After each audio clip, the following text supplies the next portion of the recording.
কুরবানি কুরবানি শব্দের অর্থ হল নিকটবর্তী হওয়া। আজ আমরা জানা অজানার পক্ষ থেকে কুরবানি সম্পর্কে পুরানো হাদিসে কি বলা হয়েছে তা জানব। কুরবানি শব্দটি এসেছে কুরবান নামক শব্দ থেকে, যার অর্থ হচ্ছে নিকটবর্তী হওয়া। আল্লাহর সন্তুষ্টির জন্য নির্দিষ্ট দিনে পশু জবাই করাই হলো কুরবানি। এর সূচনা হয়েছে আমাদের পূর্বসূরি হযরত ইব্রাহিম আলাইহিসসালাম ও ইসমাইল আলাইহিসসালামের একটি ঘটনার মধ্য দিয়ে,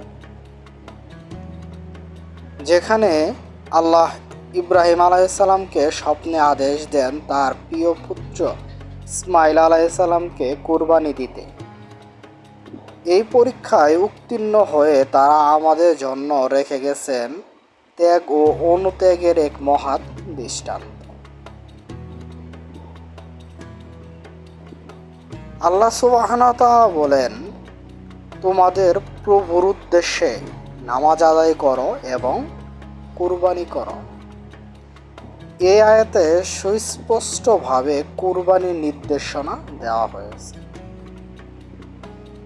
রাসূল সাল্লাল্লাহু আলাইহি ওয়াসাল্লাম বলেন, যে ব্যক্তি সামর্থ্য থাকা সত্ত্বেও কুরবানি করে না, সে যেন আমাদের ঈদগাহে না আসে।